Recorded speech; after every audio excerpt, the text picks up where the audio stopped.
Howdy, Beautiful Love here, and just a little quick stupid video, stupid stream.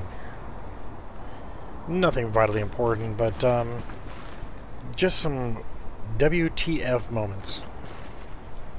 Just gonna have to go out there and say that. As hey devs, have you ever seen a damn tractor trailer? Have you ever seen one with a trailer this high off the damn ground? Seriously? Why would you need to create all of that underneath there where you could drive a car underneath there? You could almost walk underneath the damn thing. Okay, you want to have a little bit of thought process into some reality. The height from the ground to the height of this right here, the max height allowable for these trucks is 13 feet 6 inches. 13.6. In fact, they're actually not even a total 13.6, but for the most part, they're going to be around 13 feet even. So, maximum allowable is 13.6. 13 feet 6 inches. That's not it. This is just way out of proportion on the trailer. Have you ever been to a loading dock? Unless you're a midget, nothing against midgets. Seriously? How the hell are you going to reach the latches to open the damn door? This is a container. A quick Google search will give you the dimensions for a standard and a high cube. Yeah, that's not it. That's not proportionally correct container.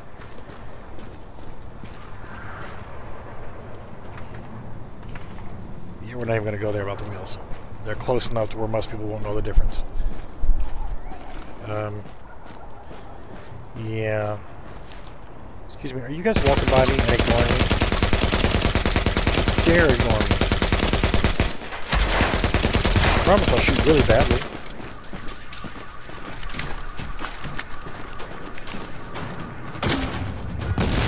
Alright. Perfect thing. Look what he's using. It's an M32 grenade launcher. No. Bring that grenade launcher back out. My last video I was talking about the fact of things that we want in the game. One of them being a grenade launcher.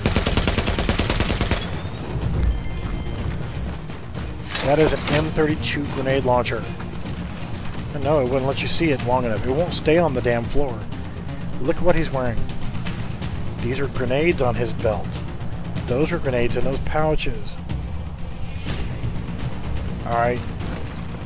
Yeah, now he's got the M4 on his back. But you just saw that he had an M32 grenade launcher and he was trying to shoot rounds at me. If the NPCs can have it, then damn it, we want it.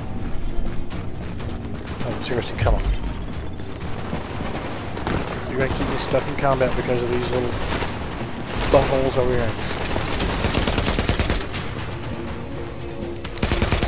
Getting stuck in combat over NPCs that you weren't even engaged in. I wasn't shooting these guys. They were having their own little private battle going on with the LMB over here. I wasn't part of it. But as you can hear, this lovely music, I'm stuck in combat. Because of that. Come on, shoot. Come on. Oh, you're going to jump over? Coward. Yes, I'm using Midas. Besides doing not bad damage when I can actually manage to aim correctly. The low rate of fire is not going to be as much of an issue in 1.8, which is a good thing. Because I think the Midas and hence by extension. Let's see, do I have one? T81 or whatever it's called. Yeah, the Police T821, low rate of fire. UMP, low rate of fire. They have a lower DPS because of the game. Look at that. 16.6k damage per bullet versus 18k. But 18k's only got 128, where 16k's got 241. So, yeah. Should I be using the PP19? It's going to give me more damage. Sure, why not? I don't care. I have a Tommy gun, a Thompson. I have all these really cool guns, and I haven't been using them because the rate of fire sucks or whatever sucks on them. They're exotic weapons. They're awesome. But they don't do you much good if they're not doing the damage you need. So, if you wanted to use your Midas, if you wanted to use your Thompson or your Tommy gun, but just haven't, or you want to use a good UMP and haven't, well, 1.8 is going to let you do that. Screw it, let's bring out the MP5. Almost never use the MP5. A lot of people run the MP5 as their SMG for the D3 set. I just never have. It hasn't worked for me. But I'll give it the benefit of the doubt and try it, see how it goes. But these, back to the little things that pissed me off. Or, not really pissed me off, but things inside the game that are just not proportionate, not to scale, not good in general. Besides, like this, the proportions of the trailer, the height that it is off of the ground, the fact that the containers themselves are not to scale. Yeah, that's one thing that kind of torques me a little bit. School buses, and if you look at some of the school buses in the other areas, you'll find that some of them have generic black rims, some of them actually have chrome rims on a school bus.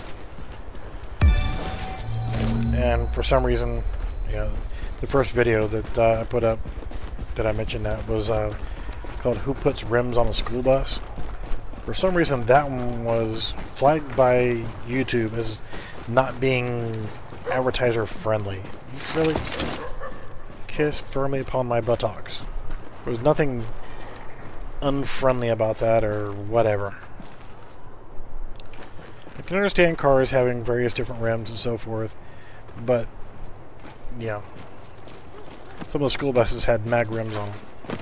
Just not something you're gonna see. It'd be like putting mag rims on a military vehicle. It just not gonna happen.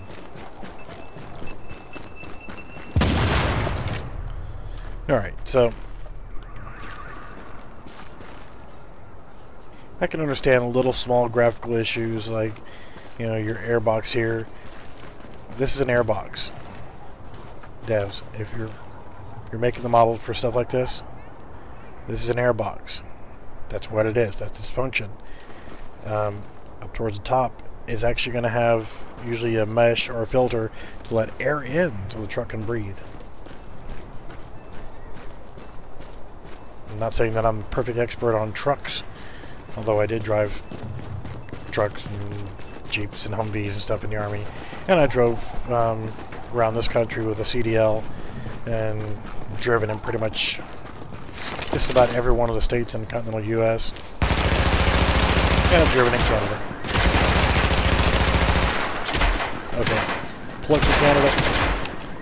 If you've never been, I'm not saying like Ontario or any city-wise, but if you've never been to rural Canada, you are missing out. Absolutely beautiful country. I'm not saying that everywhere in Canada is beautiful, but I'm saying once you get out of the main areas, I traveled to a town called Fort St. John in British Columbia, and the ride going to there, even though I was in a truck and towing a flatbed trailer and whatnot, I'll tell you what, the view was absolutely spectacular. So, yeah, we'll get off that topic. That was just a quick plug for Canada. I am an American. Don't plan on leaving to go to Canada anytime soon. But I'm just saying, yeah, if you haven't been, you're missing out. Alright. Are there anything else? Oh, there's lots of things that piss me off. So, the benefits of getting old and grumpy is pretty much everything's going to fish off. MP5 is not bad. I might play around with it more later on. Whole factor was, I was pissed off that I had all these cool exotic weapons and couldn't use them because they absolutely sucked. I'm not saying I'm a big fan of the Tech 9 series pistols, but we got both the EIR and Hilder, and what the hell good were they? Because nobody ever uses the damn things. Am I saying the real versions of them are great? No, definitely not saying that.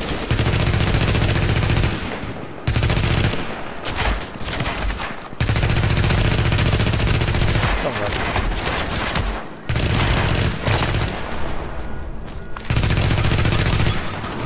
Yeah, let's say good solid rate of fire. Damage manageable. Not something I'd use every day. But you really need to, devs, you really need to take a look at the SMGs and the not classified, the exotic guns in general. Yeah, make the exotic guns worth farming for and worth getting. They're kind of a bit on the lackluster side. Go away. Go. Quit fighting the damn streets, you idiots.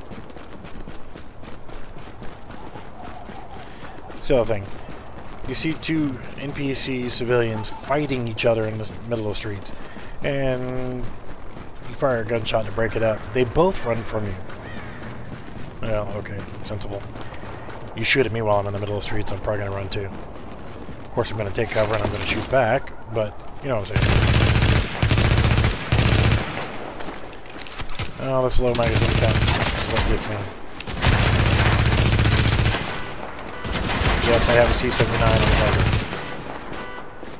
Hey, I might want to snipe. Like, oh, well, just a JTF. But, yeah, that's just another thing that was pissing me off that I wanted to make a comment on. Make the exotic guns worth getting and worth having. I don't know if you're seeing the little subtle variance in my shield right now. Look at the bullet hole and compare the bullet hole in the glass to the frame of the ballistic shield. As I'm moving around a little bit, I'm not touching the mouse. This is just a normal animation for idle animation. That bullet hole changes its position back and forth. You can see the border of the glass moving back and forth. Little tiny graphical glitch. Is it major? No, but just another little thing that could be touched up on. Sorry, smoker's cough. Gotta quit smoking. Would mute it whenever I cough, but the last time I did that, I ended up muting everything and not getting it all back until putting a whole video up on frickin' YouTube. And thank you, by the way, for the person who posted a comment saying they couldn't hear anything. I had absolutely no clue that I screwed the pooch on that one.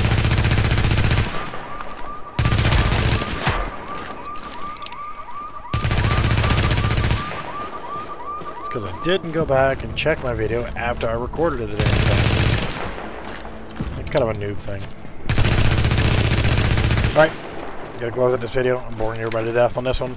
But that was just a couple little things that kind of caught my attention and were kind of pissing me off a little bit, is the lack of attention to detail on the developers for creating the scale of items in the game.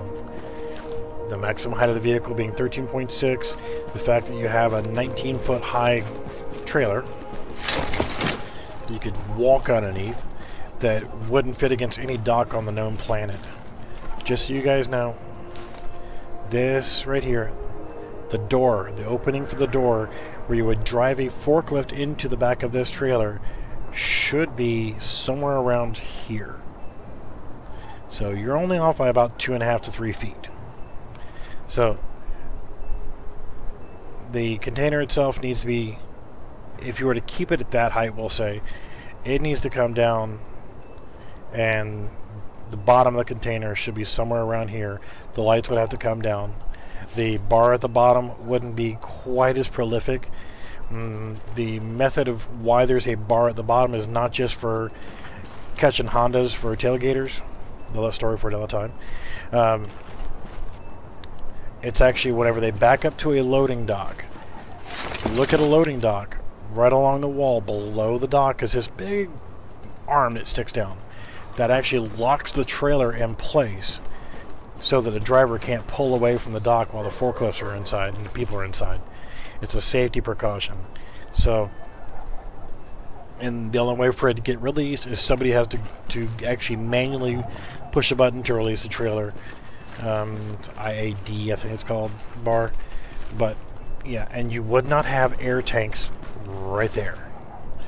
Because as soon as you backed up against a dock, the way you know you're up against the dock firmly is when you back up until you can't back up anymore. When you hit the wall, bang, you know you're there. So you're going to be bumping the wall. You're bumping a dock. That's the terminology that we used to use.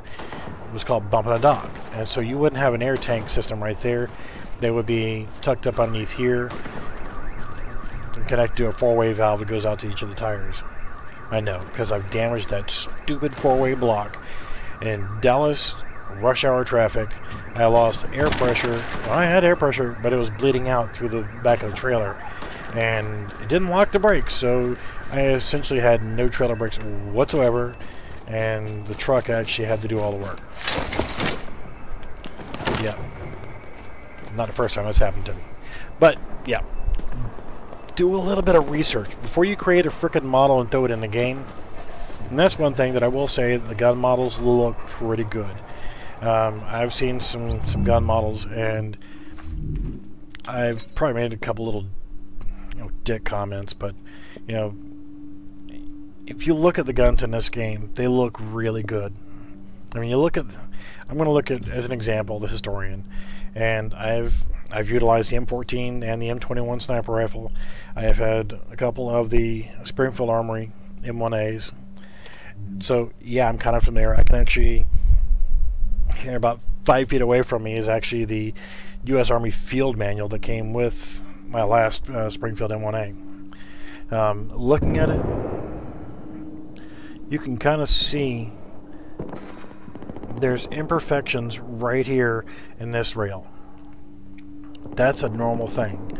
This op rod that slides back and forth under recoil to cycle the action of the bolt, and it actually connects down here and goes all the way in and connects with this piston chamber here to redirect the gas, pushes this whole op rod and this whole arm back to cycle the action. And for disassembly, you have a little disassembly notch there. Now if you notice, there's a circular pattern right there.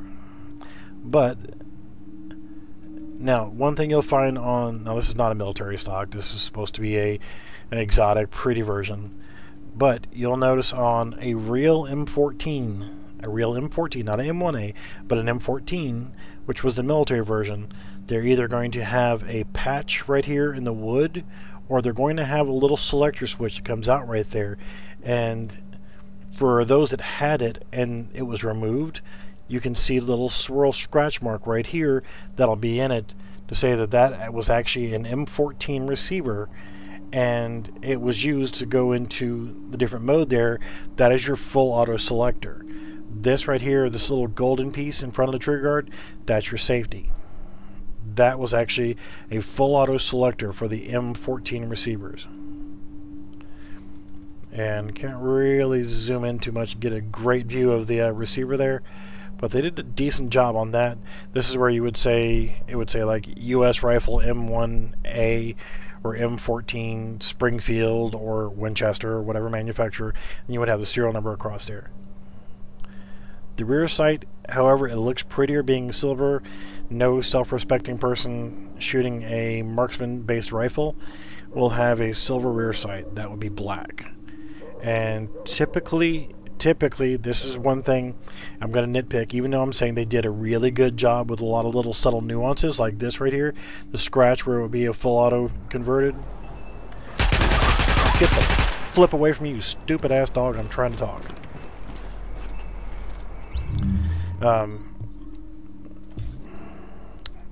Pardon the interruption there. For a stupid ass dog walked by and completely took me out of what I was doing. So, yeah. Got a lot of cool little subtle nuances that make it look realistic. It's not bad on the butt plate.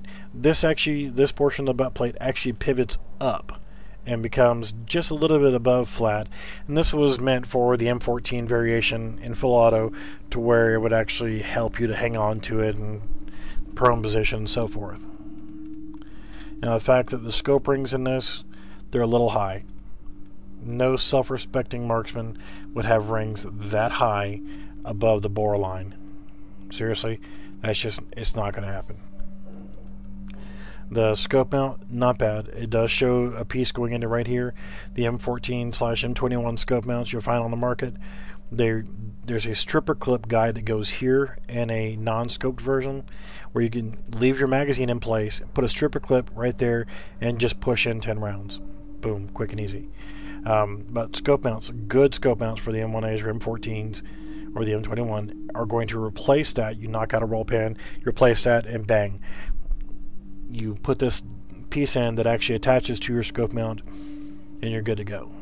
The front right here is actually only going to be, there's not going to be a screw right there. What you're going to have is a screw that comes vertical through that is more of a landing gear kind of effect. It just screws down and actually helps to level out the scope mount. As you can see on this side, not sure why you'd want a single wing on there, because this just screws into the metal of the receiver and fits snug against the groove that's right there. So yeah, it looks pretty good. I'm good to go with a lot of that. But to talk about the rear sight, it wouldn't be silver, and true marksman variations of Springfield or M1A rifles are going to have a hood on the rear sight that's going to extend back roughly about 1/2 of an inch. So something, if you're looking for 100% realism, yeah, that's missing. This right here, I'm not going to mention name brands because, you know, they're not paying me.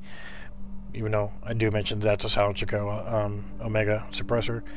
But there's several companies that make a interchangeable piece right here. You unscrew this. There is a castle nut right here that threads down against the barrel, which holds this lug in place for your bayonet lug. Again, falls back to my last video. We're talking about bayonets. We need them. Cool. We need them. Whatever. But it gives you a 5/8 by 24 thread pitch on into your muzzle for attaching a suppressor, or you can attach a regular flash hider or muzzle device.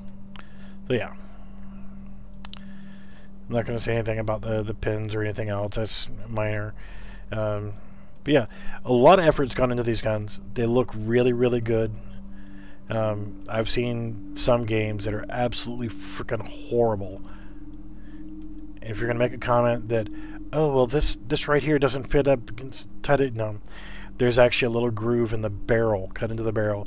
This is a metal band that goes around your upper handguard and clips into a groove in the barrel. So, yeah, whatever. But the other thing is the fact that, yes, it's nice that there's a see-through scope mount on here. But really and truly, true marksman is not going to have a scope that high above the bore line. The only two rifle scopes you have in the game is a 15x and a 12x for true marksman style scopes. So you just need to trim your scope rings down, bring the bottom of the scope down to about right there. And yes, it's nice that that one has a level in it. There's several manufacturers that make scope rings that actually have a level in it. Cool, I can live with that. But bring the bottom of the scope down to about right there, just a little bit above the top of this mount, and that would satisfy me, being a dumbass. I mean, a gun nerd, to bring the scope closer to the bore line, which would be more sensible for accuracy. So, yeah, gotta love this. But yeah, I'm glad they went through the effort to make all these cool things and all the fine details of these weapons. And then when you look at crap like that, somebody slipped. Somebody screwed the pooch on that one. So, guys, please take a look at that. I mean, seriously, come on. And yes, I know Ford isn't paying you, and they may or may not have wanted their cars in a video game that they can get shot at.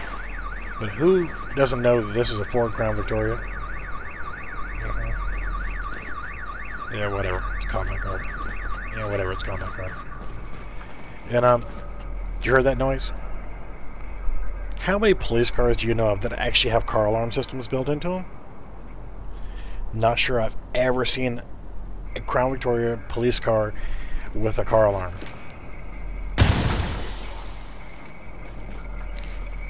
Usually you can trigger it by shooting the mirrors off or shooting the taillights off. But I've never, ever seen a police car with a frickin' car alarm. I'm just saying, if you're actually currently, right now, developing the Division 2.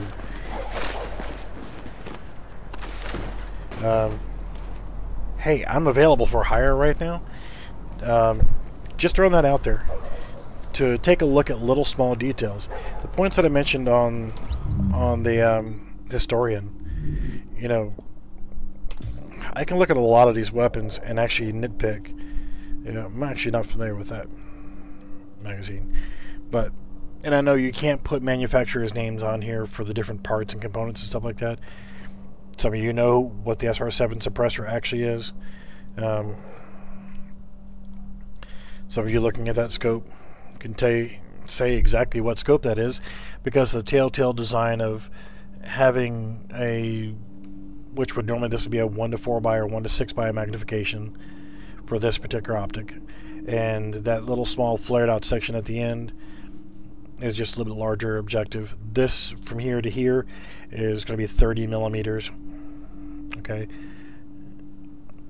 Knowing all these little small details about these firearms,